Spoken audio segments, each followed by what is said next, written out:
Anoche quedó inaugurada la nueva etapa del Museo del Gaucho y la Moneda, que ahora está ubicado nada más y nada menos que en el hall de la majestuosa Casa Central del Banco República, en la calle Cerrito, en la ciudad vieja de Montevideo. Este museo tuvo su sede en el Palacio Heber Jackson, en 18 de julio y Julio Herrera y Oves, entre 1985 y 2019, cuando fue cerrado por las obras de restauración de ese edificio propiedad del Banco República. Desde entonces, el Gaucho y la Moneda quedaron sin hogar, con sus tesoros guardados en una bóveda. Mientras tanto, el hall de la Casa Central del Banco República seguía sin destino específico desde que en 2012 dejó de funcionar allí la sucursal Ciudad Vieja. Fue a partir de una iniciativa de la subsecretaria de Educación y Cultura, Ana Ribeiro, que esos dos problemas encontraron una solución conjunta. En su nueva locación, el Museo del Gaucho y la Moneda luce ampliado, jerarquizado y ayornado, y su propuesta se realza con la incorporación de tecnologías audiovisuales de última generación, entre ellas una sala inmersiva. Allí se exhiben unas 300 piezas, entre pinturas, esculturas, platería, cuchillería y otros objetos históricos. Como un destaque particular, ustedes van a encontrar el cuadro Entre dos luces de Juan Manuel Blanes, ese que fue descubierto y comprado en Inglaterra hace un par de años, que está en préstamo en ese museo por 6 meses. En los próximos minutos les propongo que conozcamos más a propósito de este gran acontecimiento cultural que llega justo en las horas previas al fin de semana del patrimonio. Y para eso estamos con dos invitados. Primero, saludo a la profesora Ana Ribeiro. ¿Cómo te va, Ana? Buen día, Emiliano. Sabes que me encanta estar acá. Y siempre vengo a mi rinconcito, mi vieja silla. Claro, porque Ana es subsecretaria de Educación y Cultura, yo decía, pero además tertuliana honoraria, siempre, ¿no? Absolutamente. Muchas gracias por eso. Y bueno, y ahora saludo al presidente, al dueño de casa, al presidente del directorio del Banco República, Salvador Ferrer. Buenos días, Salvador, bienvenido también. Buen día, Emiliano, un saludo para ti, para la audiencia, y muchas gracias por la invitación y ayudarnos a difundir esto que creo que es tan lindo para todos los uruguayos. Empiezo con mis más sinceras felicitaciones, ¿eh? Muchas gracias. Ya lo hablé con ustedes ayer porque estuve en el acto de inauguración, pero quiero repetirlo ahora en la radio. Creo que nuestro país dio esta semana un salto cualitativo importante con la nueva era de este museo, ¿no? Bueno, sin duda, muchas gracias y todo el mérito de ese salto cualitativo fenomenal de la profesora Ribeiro. La verdad que ha superado con creces cualquier tipo de expectativas que nos pudiéramos haber hecho al respecto cuando allá en el 2020, en plena pandemia, comenzamos a conversar sobre esa posibilidad. Que ayer lo refería, todo comenzó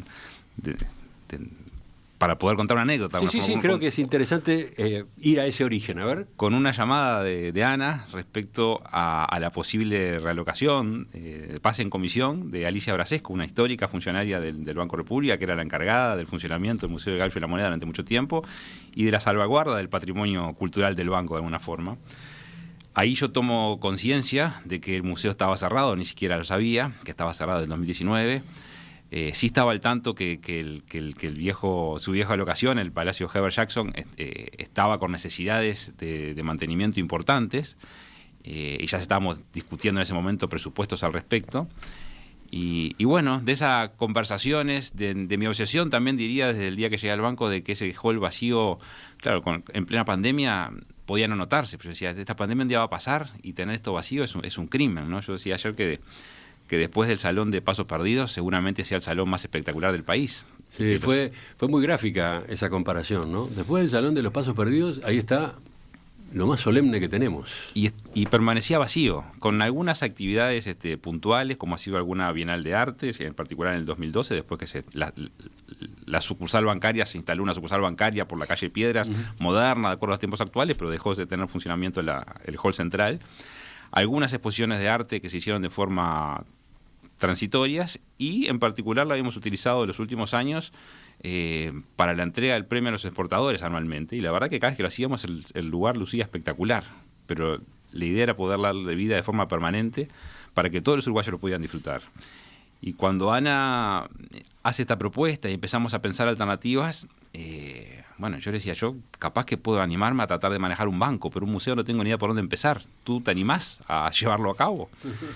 Y ahí comenzó esta aventura que tuvo una larga lista de oposiciones o razones por las cuales no se podía hacer, pero por suerte con empuje y diría con el talento excepcional de Ana y el equipo que la acompañó, logramos sacarlo adelante, así que muy contentos de haberlo podido inaugurar. A ver, algún aspecto más de aquel momento inicial. Así que entonces la comunicación no fue estrictamente por el proyecto de un nuevo museo del Gaucho y la Moneda. No, cuando Alicia Brasesco me dirige una carta diciendo a ver en qué otro museo podía estar, yo digo, pero esta es la mejor guía que tiene el museo. Una funcionaria de primera muy línea reconocida. En toda esa actividad cultural del banco, ¿no? Exacto, entonces la llamé y le digo, señora, ¿qué le pasa? Le digo, ¿por qué usted se quiere ir de ese museo que ha sido siempre usted tan estupenda? Y dice, porque está cerrado.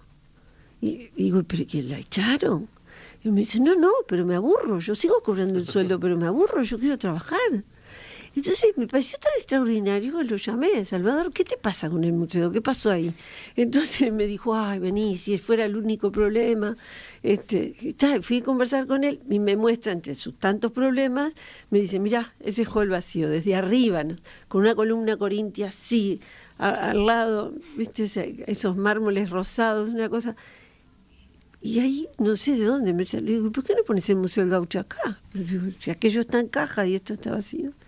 Y dijo, pero requiere un proyecto. Y digo, pues pedíselo a alguien. Y me dijo, ¿por qué no lo haces tú?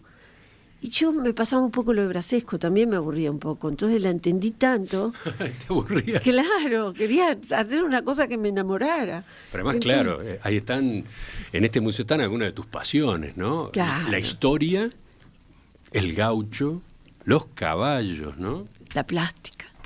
Bueno, no te olvides, Emiliano, que cuando yo terminé Facultad de Humanidades, pensaba hacer, que no existía en esa época, lo tenías que hacer en la práctica, pero la materia que más me gustaba era Historia del Arte.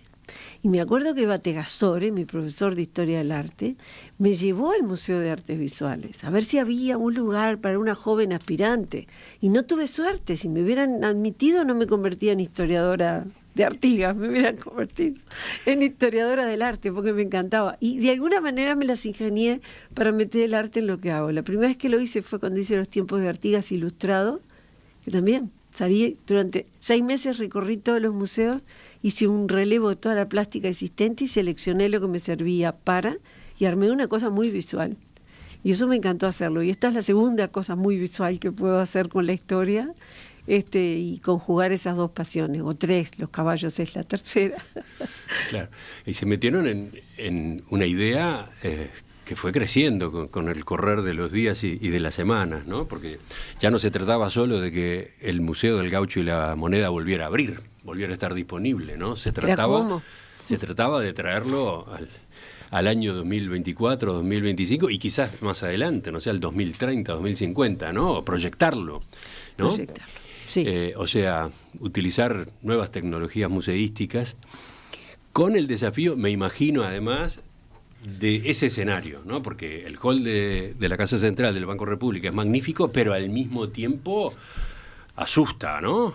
Se traga todo, ¿sabes? Se traga todo. ¿Cómo poner el museo allí y que no desapareciera, ¿no? Ponés caballos de tamaño natural que tenemos en fibra de vidrio 4 y, los ves llegar, ves qué divino.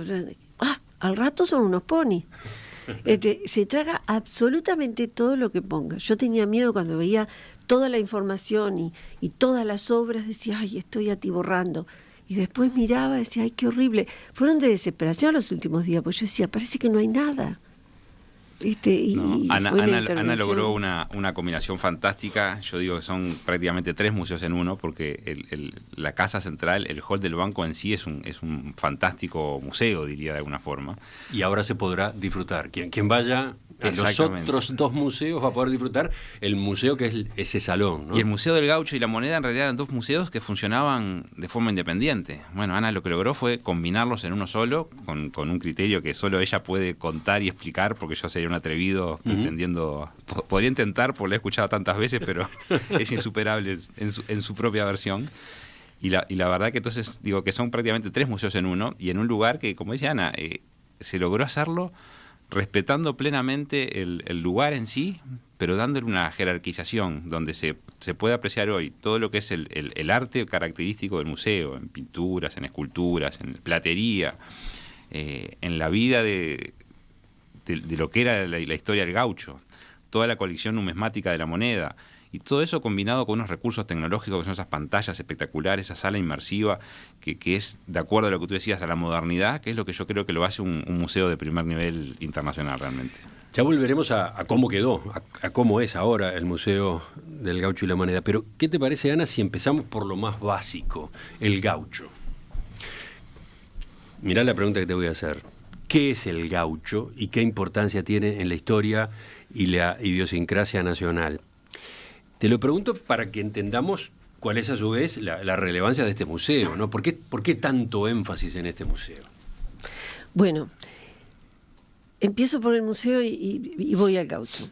El museo parte de una colección magnífica que es la de Fernando Asunzao y se combina a su vez con una pinacoteca excepcional que es la pinacoteca, parte de la pinacoteca del Banco República, que es también excepcional. En la versión anterior se contaba al estilo de los relatos fundacionales, pero se contaba desde una colección criollista de Asunzao. Entonces tú entrabas y había una platería maravillosa, unos aperos, unos recados, unos trabajos, yo te diría casi de orfebrería en la platería. Y eso ilustra una etapa del gaucho e ilustra en base a artes y artes manuales y artesanías de gran relieve, pero no terminaba de contar el origen de ese tipo social, que en realidad fue muy despojado, muy pobre y que tuvo una evolución histórica. Porque si tú me preguntas de nuevo qué es el gaucho, yo te tengo que decir, es un tipo social que surge fines del siglo XVII, XVIII hasta el XIX, que desaparece notoriamente entre 1897, empieza su agonía entre 1875-76 cuando se alambra el campo y termina en 1904 cuando hay la última guerra civil. Entonces ese lapso de el gaucho agoniza tiene que desaparecer porque es contrario a la modernidad, es contrario a la productividad, es un tipo social depredador. Sin embargo, se había incorporado a la sociedad precisamente desde el inicio de las guerras de independencia y había seguido en todas las guerras civiles de las cuales lo acusaban era el alimento vital, porque cada caudillo lo que tenía detrás eran gauchos y era una especie de sindicato del gaucho, para que el país se pacificara y las diferencias pudieran entenderse por medio de las urnas, era imprescindible que un tipo levantisco que hace del arte de la guerra su sentido de la existencia desapareciera. Ahora, desde el momento que se integran las guerras civiles, al integrarse transmite su cultura, que termina siendo la cultura del campo, su cultura material, su cultura de usos, modos y costumbres. Y él agoniza y lo mata el sistema capital y las necesidades del capital, la moneda es la que triunfa, pero... Me detengo en ese dato porque después lo vamos a charlar. Exacto. ¿Por qué un museo del gaucho y la moneda? Exacto. Pero decías, en definitiva la moneda mata al gaucho. Mata al gaucho, pero el gaucho triunfa simbólicamente. Y todo el mundo se emociona cuando ve un gaucho porque se ha convertido en un tipo identitario que representa básicamente el campo y la vida del interior del país. Por eso este museo es curioso porque es un museo de arte, no es patria gaucha, no vas a ver caballos de verdad. Anoche había unos gauchos muy paquetos entreverados con la gente, pero no vas a ver lo que ves si vas a Patria Gaucha, si vas a Minas y Abril, si vas al encuentro con el patriarca, o cualquiera de las tantas, la fiesta del caballo, para decir otra en Soriano, y tantas otras. No vas a ver eso en directo, en vivo. Vas a ver cómo se representó a ese tipo social a través del arte. Es un museo de arte y artesanías y platería y criollismo. Entonces tú en cada una de sus 6 salas vas a ver cuadros, esculturas, objetos que son objetos de relevancia plástica, histórica, simbólica, y fotografía, que fue una cosa que me encantó sumar. Por eso hay una pantalla de TV en cada una de las salas que transmiten fotografía testimonial, fotografía histórica, con gran valor plástico y gran valor histórico a la vez. Un detalle más, simplemente para complementar esta presentación del personaje, ¿no? del motivo del museo. Veía, recorriendo la sala, la palabra gaucho aparece por primera vez en 1771 en un oficio del comandante de Maldonado. Sí. A ver, ¿qué Sí. podrías agregar a propósito del significado y de qué es esto de gaucho, la palabra gaucho? Bueno, se discuten siempre sus orígenes, por eso hay una cartela en la que se explica. Algunos dicen que viene del guaraní, guajo, otros que se asimila a la palabra tordo, según las traducciones. Por supuesto está el gauderio. Ahí está, del portugués gauderio, del charrúa guacho, del tupí guajo, del castellano guaso, garrucho, ¿no? Exacto. Hay varios orígenes para la palabra que además nos hermana con todo el litoral argentino, con Río Grande do Sul. Es una cultura compartida. Ayer vino, porque tenía mucho interés en conocerlo, un gran platero argentino que vino especialmente desde Buenos Aires para ver ese Museo del Gaucho y se quejaba, decía, nosotros no tenemos uno todavía.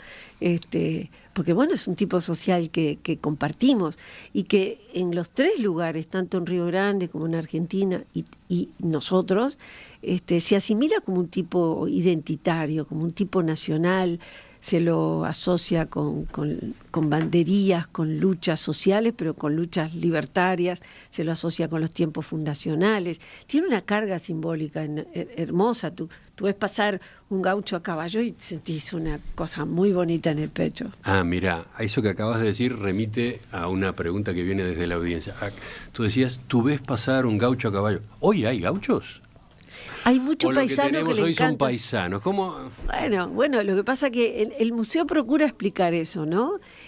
Hay una de las salas, en la 3, en la que están los 4 tipos de gaucho que distinguía Sarmiento, que por supuesto los detestaba bastante, pero los clasificó. Sarmiento fue el que dijo, no ahorre sangre de gaucho, es lo único humano que tienen, ¿no? Pero bueno, él dijo, hay 4 clasificaciones para ellos, ¿no? Y distinguió el vaqueano, el cantor, los 4 tipos.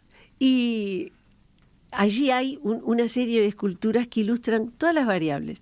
El gaucho, el peón, un recio, que tiene una cosa a lo Martín Fierro, con el lazo en la mano y el cuchillo atravesado a la cintura. El patroncito, el hijo del patrón, más endeble, más ciudadano, pero más dueño de su poderío y de su mandato. El alambrador, el peoncito que queda en la estancia tomando mate y se llama verdeando, porque termina verde como la escultura. Que arrima una vaca y la escultura se llama el aparte, todas las variables, porque ¿qué pasa? El gaucho no es el que trabaja cuando se inicia su modo de vida, era un depredador, había carne abundante, alcanzaba con ver aquella vaca que era comérsela. Claro, a veces decía, qué lindo ese bichito, y se mataba una cabra de Angora que se había traído desde el lejano oriente para hacer una cruza y una experimentación, y al estanciero no le gustaba nada. Entonces, era un tipo social conflictivo y no generaba riqueza. El contrabando era lo suyo, el holgazanear, el tener el tiempo libre. Entonces, el paisano es el que trabaja. Durante mucho tiempo los dos términos no se juntan, pero cuando el gaucho transmite su cultura y se asocia al heroísmo, se asocia a las guerras por la independencia, se le agradece, como en alguna de las cartelas se puso, Paysandú y Ituzaingó se hizo con ellos, allí hay ya no es una mala palabra, me identifico con él, ya no representa un peligro, sobre todo deja representar un peligro cuando deja de existir, cuando ya el alambrado no le da lugar. Hay que acordarse que Saravia llevaba una tijera en la montura, una tijera de cortar alambre. Iba cortando y no le gustaba hacerlo porque él también sabía lo que valía el alambrado. Entonces, es un tiempo que muere, el tiempo productivo e improductivo del gaucho. Cuando se hace la mímesis, ya un paisano puede sentir orgullo que le digan que es un gaucho. En puridad no lo es, aunque todavía queda alguno, Queda alguno que todavía es muy nómada, que va de aquí para allá, que concibe un conchavo muy puntual y después deja de trabajar y va a otro lugar. No hace tanto que dejó de existir aquel que vivía en una carreta. Todavía en el interior profundo hay algunos que podés decir, a ver, como cuánto de gaucho auténtico tiene. En realidad, todos se sienten gauchos y esa mímesis es fantástica de historiar. Ya vamos a la pausa, pero mientras hablaba Ana, yo miraba a Salvador Ferrer, el presidente del directorio. ¿Qué tal? Impresionante. Decía que estas son cosas que solo esa sensibilidad y ese talento de Ana para estar en todos esos detalles, esa descripción que hacía, y me recordaba cuando, por ejemplo, la película que se muestra en la sala, que básicamente describe la vida de un día de un hombre de campo, de un gaucho de alguna forma, y el trabajo hasta de casting, diría, de seleccionar a la persona que representaba a ese gaucho que Ana describía recién. El trabajo de elegir el ganado bovino, uh-huh, ir a Santa Teresa cuando todavía está el ganado criollo que cría el ejército de alguna forma, el hacer la película y tener que pixelear las caravanas, porque obviamente el ganado actual está caravañado. O sea, son tantos los detalles en los cuales Ana estuvo desde el primer momento. La selección de las piezas, porque la colección que tiene el banco es más amplia que lo que se exhibe, pero la selección de cada detalle realmente ha sido impresionante. Enseguida, justamente, nos concentramos ahora sí en cómo es el Museo del Gaucho y la Moneda en su nueva era. Anoche tuvo lugar un gran acontecimiento cultural. Se reinauguró el Museo del Gaucho y la Moneda en su nueva sede, que es nada más y nada menos que el hall majestuoso de la Casa Central del Banco República en la Ciudad Vieja. Luego de 5 años cerrado, este museo, que ya era muy visitado en su locación anterior, en 18 de julio y Julio Herrera, luce ahora ampliado, jerarquizado y renovado, incluyendo tecnologías de apoyo de última generación. Sobre esta novedad, sobre lo que implica, sobre lo que vendrá, sobre lo que pasará allí, estamos conversando con la profesora Ana Ribeiro, subsecretaria de Educación y Cultura, pero además curadora, gran impulsora de este proyecto, y Salvador Ferrer, economista, presidente del directorio del Banco República. Desde ya, a quienes están siguiéndonos por radio, les recomiendo que vayan a nuestra cuenta en Instagram, en Perspectiva UI. Ahí van a ver unas cuantas fotos, una galería de fotos de cómo luce el nuevo Museo del Gaucho y la Moneda. También las vamos a ir poniendo en la emisión en video ahora. Pero sigamos, Ana, Salvador. ¿Cómo se trabajó? Yo decía que tú, Ana, lideraste este proyecto, pero ¿con quiénes? Bueno, la lista es larga y por suerte en el catálogo, que hay un catálogo precioso con fotografía de Leo Barisoni. Lo tengo acá. Y en el catálogo consta la larguísima lista que abarca a todos los que trabajaron. Y lo lindo de todo ese equipo precioso fue que todos se entusiasmaban con el proyecto y se enamoraban del proyecto. Y te lo cuento en un gesto. Uno de los señores que pertenece al banco, que es un funcionario, que era quien organizaba la vigilancia, porque en el momento que empezaron a ponerse las piezas, ya llegó un punto, los primeros días todavía no habían bajado tanto, pero ya teníamos unos cuantos millones de dólares en obra ahí abajo. Entonces, bueno, había gente que hacía la vigilancia, se estaban poniendo, es un museo con mucha seguridad, es un museo dentro de un banco, es curioso. Entonces tiene las seguridades que no tiene ningún otro. No, pero además, sensores para todas las piezas, etcétera. Hay objetos y piezas muy valiosos, ¿no? Muy valiosos y están muy cercanos. Por ejemplo, las esculturas no están protegidas por un acrílico, que es lo que siempre te impide verlas, para que la gente las pueda ver, dar la vuelta alrededor. O sea, tienen una capacidad de apreciación distinta, pero eso implica que hay que darle seguridad y que alguien no se tiente ponerse alguna de las más chiquitas en un bolso, por ejemplo, que es una de las tristes realidades de los museos del mundo.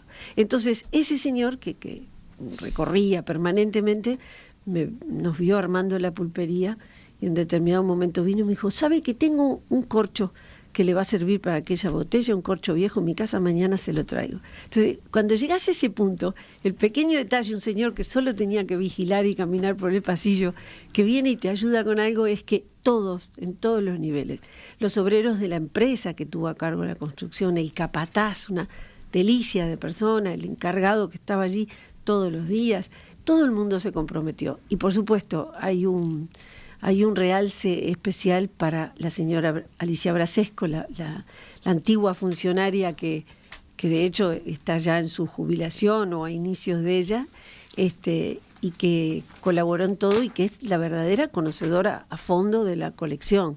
Ella sí se sabe muchísimo más que yo, cada pieza, cómo está hecha, ¿no? Porque trabajó 35 años con esa colección, ¿no? Le dedicó su vida a esa colección.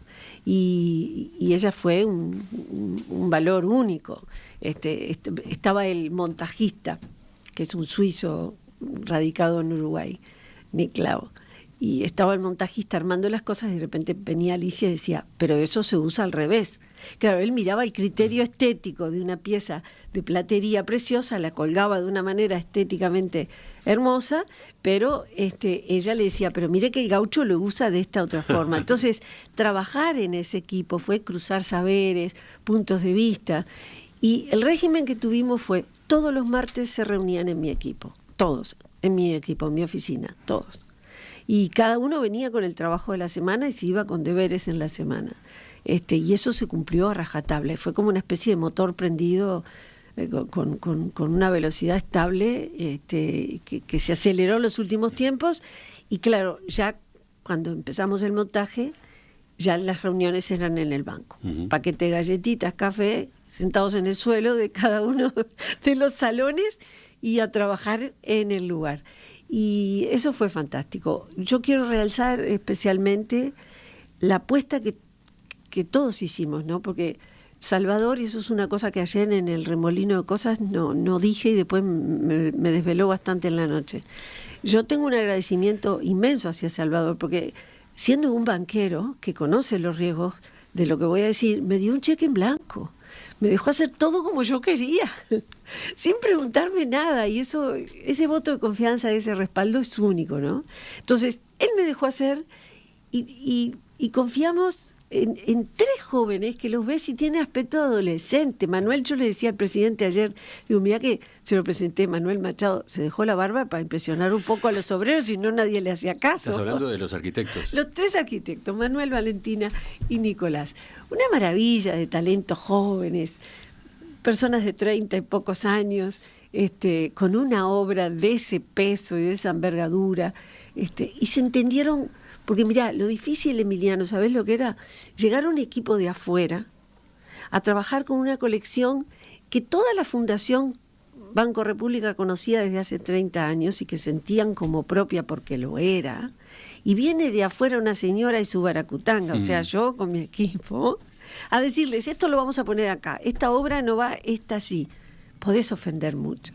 Y no era fácil ese diálogo, y se logró muchísimo, con creatividad, con la creatividad de los recursos plásticos y visuales en manos de Laisa Pozzi, que tiene todas las trazas de una artista genial, alocada, positiva, siempre entusiasta, con un montajista refinado como Nick, que ha recorrido los museos del mundo, que ha trabajado en muchos de ellos y que estuvo en cada detalle con un profesionalismo único. Todo el equipo técnico, toda la gente trabajó en la sala inmersiva, de ese tamaño no hay otra en el país. Repito, sala inmersiva, a ver si todos los oyentes entienden de qué estamos hablando.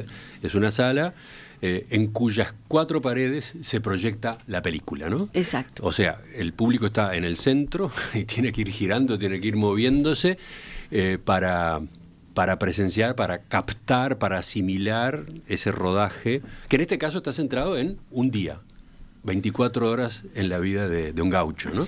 Esa sala está hecha está hecha para un señor que yo me imaginé. Es un alemán que baja de un crucero. No entiende que es un gaucho, no entiende por qué hay un monumento inmenso, porque hay un museo dedicado a su... Y yo quería que entendieran un mundo de sensibilidad campera, que si no conoces el coraje que se precisa para andar arriba de un caballo detrás de una vaca y enlazarla, esa cosa que para él es lo cotidiano y que tiene una excepcionalidad, había que mostrárselo. Entonces tomé el criterio de Barrán y de la sensibilidad bárbara para hacer de eso una inmersión en los sonidos, en la belleza de nuestro campo y en la calidad y la rudeza de las tareas del campo. Eso es lo que se muestra en la sala inmersiva. Salvador, desde el punto de vista del banquero, ¿no? Como decía recién Ana, ¿cómo fue el desafío? La verdad que, como dice Ana, darle paso a que la creatividad, el talento y la calidad de Ana pudiera ir adelante con esto. Quiero sí también resaltar el apoyo de todo el equipo del Banco República, la Fundación Banco República. No era obvio que ustedes se metieran en este baile, No era en absoluto, y cuando tuvimos las primeras conversaciones puedo decir que eran páginas de objeciones de por qué no era conveniente llevar adelante esta idea, pero una vez que vamos profundizando en el tema y dando vuelta a esas objeciones, esta es una institución que una vez que se convence, empuja y saca las cosas adelante, y creo que esto es una demostración de ello. Ana refería recién al turista que baja del crucero, pero también lo pensamos siempre como nos decían antes, este era el museo más visitado por niños y escuelas de todo el país, y la verdad que estamos ansiosos que ya la semana que viene empiece a recibir ese tipo de visitas. Y esa sala fantástica con esa película, yo me imaginaba 40 niños sentados en el piso mirando hacia todos lados, que es más fácil sentarse para ellos que para nosotros, ayer que veíamos de pie, digamos. Poder disfrutar de eso es espectacular. Y esa película, que hoy se aprecia ahí, es una película de algo más de 10 minutos, un día en mi oficina Ana vino con el guión de la película. O sea, ha estado en todos los detalles. Ella y ese equipo fantástico que está por detrás, un día vino con el guión. Y ese guión un día se transformó en una realidad, con un productor de primer nivel que ha transformado esto en una experiencia que creo es algo que corona esa experiencia sensorial, como decía Ana, que vamos a tener, o que va a tener el visitante que recorra el museo. Y de vuelta, invitar a todos los uruguayos, porque esto es de todos. Uh-huh. La sala inmersiva, esa donde se proyecta la película, es un prisma de base cuadrada, digamos, que está en el centro, en el centro de ese gran hall de la Casa Central del Banco República. Una caja negra, digamos, sí. Eso es lo que en principio se observa desde lejos, alrededor de la cual a su vez están las cajas, las viejas cajas de cobro, ¿no? De cobro y pago de la sucursal Banco República cuando existía, cuando funcionaba allí, ¿no? Esas cajas que son patrimonio nacional también, ¿no? Son. Y claro, cuando yo me enteré de que el museo se había trasladado allí, una de mis preguntas, sin haber llegado todavía, era ¿y qué hacen con las cajas, ¿no? ¿Qué destino? ¿Cómo juegan en ese nuevo proyecto las cajas? Y bueno, juegan el destino en realidad más obvio, porque en esas cajas, en ese espacio de cajas, está la parte del Museo de la Moneda, ¿no? Es así, esas cajas y esa herradura que forma ese espacio central donde funcionaba el banco de alguna forma, son patrimonio histórico, había que respetarlas y mantenerlas. En este proceso, incluso yo un día volvía de Perú, y había estado en el Banco Central de Perú, que tiene un museo similar, donde exhibe también la colección, y me acuerdo que le traje imágenes a Ana, diciéndole, ya estaba la idea de Ana de que ese era el lugar. Dije, mira, sí, ya lo he visto en otros lados. Claramente esto es un lugar que perfectamente puede funcionar para toda esta parte numismática, que es un atractivo en sí mismo, ¿no? Porque aquí, como decíamos, son tres museos en uno, pero hay gente que de repente el interés es precisamente en la parte de la moneda, y la verdad que luce fantástica como está exhibida también. Sí, hay mucho para observar allí, incluso para quienes no somos expertos, la evolución de la moneda, ¿no? La evolución del instrumento moneda, del objeto moneda.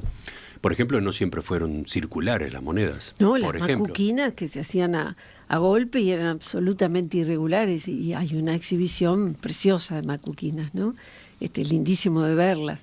Y las viejas monedas coloniales, el peso del naufragio, ¿no? Monedas que se sacaron de naufragios que hemos tenido tantos, y de algunos se recuperó en la época el cofre de monedas que se había perdido. Hay que recordar que éramos una zona de pasaje de la plata de Potosí, éramos una vía de salida de esa riqueza que América tuvo y que España extrajo, ¿no? España y Portugal extrajeron. Y tenemos monedas de los dos imperios, porque siempre fuimos una zona fronteriza. Entonces hay en una de las cajas hay una línea comparativa entre cuánto valía el reis y cuánto valía el peso, y cuando aparecen los primeros billetes, cuando aparecen las primeras monedas nacionales, cuando los billetes perdían valor y había muchos bancos coexistiendo, cuando las casas de venta, las carnicerías, las sastrerías, las sombrererías, tenían una especie de bono que emitía valor, como si fuera moneda circulante, papel moneda circulante, hasta que el circuito de la moneda empieza con las monedas coloniales y termina con la fundación del Banco República, como correspondía. De paso, aclaremos la pregunta que hacen varios oyentes. ¿Por qué el museo es Museo del Gaucho y La Moneda? ¿Por qué las dos? El banco tenía ambas colecciones y en la locación anterior se exhibían independientemente una de otra. Y a mí me pareció que podíamos unirlo porque hay esa conexión profunda que te explicaba hoy. En realidad, el tipo social gauchesco cuando desaparece es porque el mundo del capital determinó que tenía que desaparecer, así que la triunfante fue La Moneda. Sin embargo, simbólicamente el otro es el que gana. Había dos triunfos distintos allí, si querías verlo de manera positiva, ¿no? Salvador, de esta parte del museo, ¿algún comentario? No, aquí la experta es ella. La verdad que para mí es un placer escucharla. Y hemos recorrido en estos tiempos tantas veces ese museo con todos sus cuentos, sus explicaciones de por qué esto, por qué lo otro, por qué se está preparando de tal manera, que la verdad que me sentiría un atrevido de pretender corregir o opinar sobre un tema tan específico como ella lo ha manejado. Brillante. Si algún día quedó afónica, él puede hacer el recorrido. Me escuchó tanto ya. Ayer en el discurso de Salvador Ferrer demostró que ya está muy empapado, ¿no? Sí, claro que sí. Él es de perfil bajo, pero está. Completemos la descripción. Yo decía, en el medio mismo del hall de la Casa Central del Banco República, la sala inmersiva, la sala para la experiencia inmersiva, la sala donde se proyecta en este momento esa película, quizás en el futuro otras, ¿no? Vaya uno a saber. Por supuesto, está planificado para eso. Alrededor la herradura de las cajas, de las viejas cajas de cobro, allí está el Museo de la Moneda, digamos. ¿Qué más? Sobre el fondo, digamos, en la parte de atrás, el caballo, ¿no?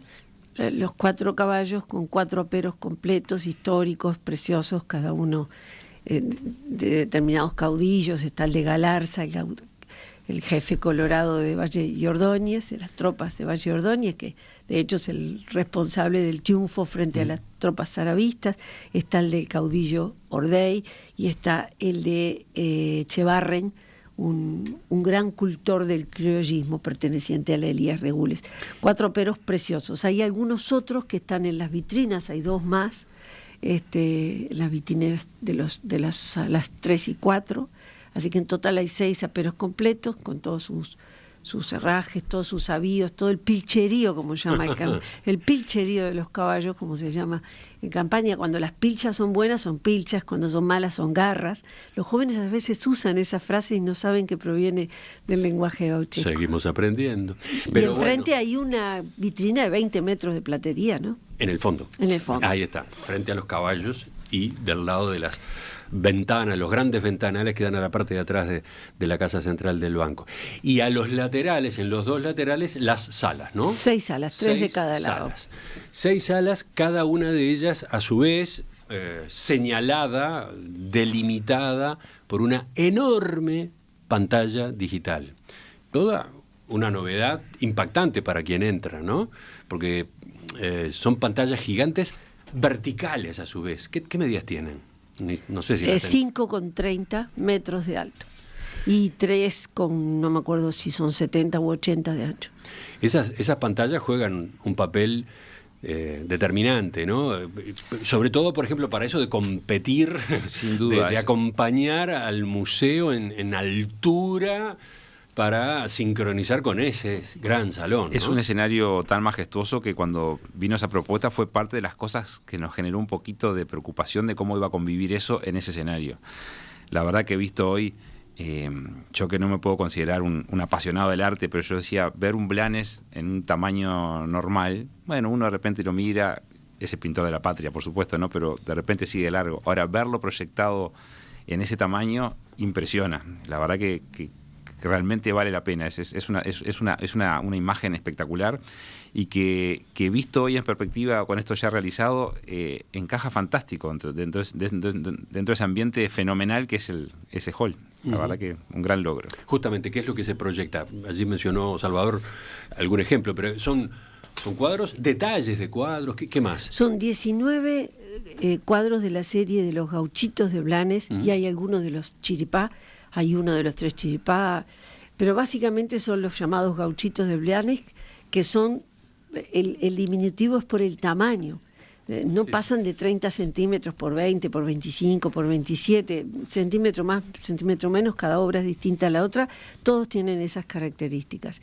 Están físicamente en el Museo Nacional de Artes Visuales, nunca están todos exhibidos a la vez, y el museo no se dio el permiso a reproducirlos en gran tamaño. Entonces lo que hizo Sino, Álvaro Sino, el responsable también de la película, bajo la dirección de Elisa Pozzi en la parte audiovisual, fue particular, y como dicen los italianos, ¿no? Enfocar un detalle de una carreta, un detalle de un rincón, cosas que de pronto en el cuadro se te pasan porque es una minucia, pero cuando lo ves proyectado en 11 metros cuadrados de verdad es impresionante, porque ves la maestría de la pincelada mínima que hizo de Blanes el pintor que era. Y sobre todo, dado que tenemos por 6 meses el privilegio de tener ese Blanes que costó una fortuna. Sí, también hay un gaucho grande, ¿no? Hay un Blanes grande, entre dos luces, ¿no? Sí, hay otro Blanes inmenso que pertenece a la colección del Banco, que es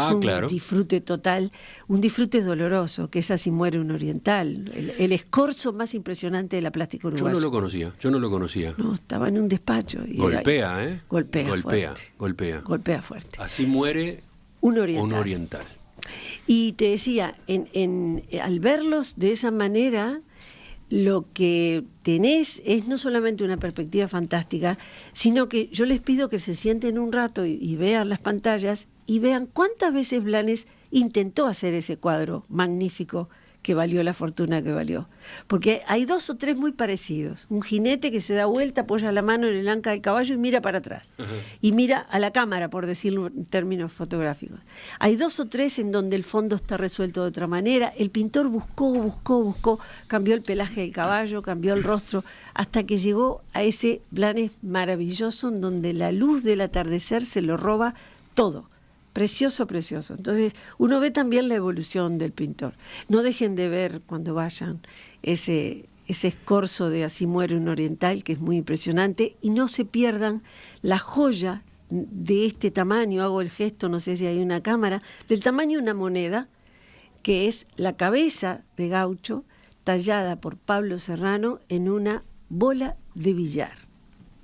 Y logra unos detalles tan impresionantes que Foglino tuvimos que llevar con escolta, camión blindado, a una sociedad médica, hacerle un escaneo de cabeza 3D para poder hacer un relieve 3D en plástico para que los niños puedan ir y tocar y entender el trabajo. En los detalles. Sí. Fue graciosísimo ver ir la pieza al médico. En las pantallas hay varias reproducciones 3D, ¿no? Ese es otro de los recursos tecnológicos. Sí, eso es el arte contemporáneo. Las pantallas más chicas, digamos, las pantallas que están en cada una de las salas, adentro de cada una de las salas. Ese es el trabajo de Fernando Foglino, que es una joya y que nos permite apreciar lo que no se aprecia en 18 de julio, y todos esperamos que esto contribuya a que el monumento luzca más de aquí en adelante. También está el monumento al gaucho, también está, entre comillas, ¿no? Están reproducciones de los bajorrelieves, ¿no? Sí, hay una deconstrucción total de cómo fue el certamen, con qué criterio se otorgó el premio. Es el momento consagratorio del gaucho, ¿no? Así que nos gustó mucho hacer ese trabajo a todos. 2 o 3 preguntas finales. Desde la audiencia quieren saber cómo es el horario, en qué días y qué horas se puede llegar al nuevo Museo del Gaucho y la Moneda. Por suerte, una alegría importante fue poder llegar a inaugurarlo en la previa de una nueva fin de semana del patrimonio, de alguna forma. Así que, por supuesto, va a estar abierto este fin de semana del patrimonio, de 10 a 18. Va a funcionar de lunes a sábados, en ese horario de 10 a 18. Y hemos resuelto que además con entrada gratuita, obviamente, en particular todo este mes del patrimonio. De vuelta, como decía hace un momento, invitarlos a todos los uruguayos a acercarse, porque esto es para todos los uruguayos, tiene un foco muy especial en todos esos niños y escuelas que solían visitar y que esperamos que lo vuelvan a visitar con mucho más, con entusiasmo renovado. Por supuesto que esperamos recibir a turistas, pero especialmente también, como decía, a todos los uruguayos. Sí, esa nueva ubicación allí tiene una cantidad de ventajas, ya hablamos de algunas de ellas, lo que implica como relanzamiento para ese magnífico hall central de la Casa del Banco República, pero también tiene la ventaja de estar más cerca de un movimiento turístico particular, ¿no? De ese que va por la Ciudad Vieja, de ese, por ejemplo, que viene de los cruceros, bueno, del viajero que llega al puerto de Montevideo, ¿no? El peatonal, el mercado del puerto, todo está cerca. Bueno, es que se integra a un circuito, circuito museístico e histórico, ¿no? Que la Ciudad Vieja tiene, que ya es denso y ahora se complementa. Diría además, no sé qué piensan ustedes, pero que la apertura de ayer es un factor más en pro de la dinamización, de la revitalización de la Ciudad Vieja y sobre todo de esa parte de la Ciudad Vieja, ¿no? Ojalá Sin así duda. sea. Está muy cerca la casa natal de Artigas, que justamente acaba de ser reabierta, ¿no? Sí, y está al lado el apostadero naval, que es el sueño mío en el futuro, que alguna vez, no es que tenga que ser yo, por favor, que sea cualquiera, pero que ese apostadero también se convierta en el museo que merece tener, ¿no? Y ojalá este haya sido el primer paso para eso, más adelante. Eso es muy cierto, y tengo que confesar que es un pendiente que me queda con Ana de alguna forma, porque ella creo que le obsesionaba más el recuperar ese apostadero naval, ¿no? La tarazana, como dice, que es lo que está en la manzana que se usa de estacionamiento hoy frente al Banco República. O sea, entre la sede de la Casa Central y la Rambla, digamos. Exacto. Eso realmente implica también una recuperación muy importante, porque es un museo en sí mismo. Es el próximo proyecto. Yo le dije, empecemos con esto que está dentro del banco, que lo podemos atacar ya, y pongamos eso como próximo paso. O sea, que el próximo paso es recuperar esa manzana. Ojalá. También para mejor disfrute de todo, seguramente. Quedó dicho ante cámaras y micrófonos, está grabado. Tengo testigos. Tenemos testigos. Y lo último, ¿qué más esperan que pase en el museo mismo? Se van a organizar allí actividades especiales, va a haber novedades con el correr del tiempo. ¿Qué dinamismo va a tener? Es un museo, no es una instalación por un tiempo, ni es una muestra por un tiempo. Es un museo, está instalado con proyección. Esto significa, hay un gran espacio entre el mostrador y el letrero que recibe a la gente. En la parte de atrás tiene una cronología del Gaucho y la moneda, y la entrada a la sala inmersiva, la inmensa caja oscura.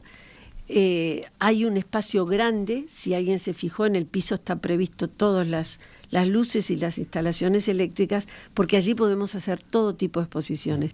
La moneda, lo que hemos exhibido es una ínfima parte de todo lo que el banco posee, así que exposiciones numismáticas vendrán muchas. El tema gauchesco convoca una cantidad, fotógrafos, artesanos, todo eso podrá ser exhibido allí. ¿Va a ser escenario de batallas culturales, como decías ayer? Batallas culturales. Y cada una de las piezas plásticas puede revisitarse con recreación en la sala inmersiva.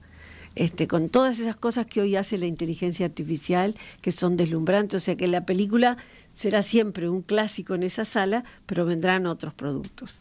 Sí, para complementar, creo que como decía Ana, esto fue pensado como un museo que tuviera vida diaria, que estuviera todas las mañanas en particular seguramente lleno de niños, y en las tardes otros niños y otros visitantes que nos acompañan, pero seguramente va a dar espacio también a otro tipo de eventos que podamos alojar en el museo.